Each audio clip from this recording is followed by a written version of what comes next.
அனைத்து முக்கிய கட்சிகளும் ஈரோடு இடைத்தேர்தலை புறக்கணிக்கிறது. இது தேர்தலை புறக்கணிப்பு என்று சொல்வதை விட திமுக புறக்கணிப்பு என்று தான் நான் சொல்வேன். ஏனென்றால் நாங்கள் எல்லாம் போட்டி போடக்கூட தகுதியற்ற கட்சியாக இன்றைய ஆளும் கட்சி திராவிட முன்னேற்ற கழகம் இருக்கிறது என்பதுதான் எங்களது கருத்து. நீங்கள் நம்பிக்கை இருந்தால் வாங்க நாமளும் போட்டி போடுவோம் அப்படின்னு வரணும். அதான் ஜனநாயகம். நம்பிக்கையில் நீங்க பாட்டுக்கு தனியா நில்லுங்க, நாங்க யாரும் போட்டி போட வரமாட்டோம் என்று சொல்வது ஜனநாயகம் இல்லை. அதனால் புறக்கணிக்கப்படுவது தேர்தல் அல்ல, புறக்கணிக்கப்படுவது திமுக என்பதை நான் பதிவு செய்கிறேன்.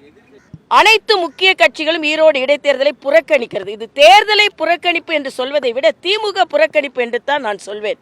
ஏனென்றால் நாங்கள் எல்லாம் போட்டி போடக்கூட தகுதியற்ற கட்சியாக இன்றைய ஆளும் கட்சி திராவிட முன்னேற்ற கழகம் இருக்கிறது என்பதுதான் எங்களது கருத்து. நீங்கள் நம்பிக்கை இருந்தால் வாங்க நாமளும் போட்டி போடுவோம் அப்படின்னு வரணும். அதான் ஜனநாயகம். நம்பிக்கையில் நீங்க பாட்டுக்கு தனியா நில்லுங்க, நாங்க யாரும் போட்டி போட வரமாட்டோம் என்று சொல்வது ஜனநாயகம் இல்லை.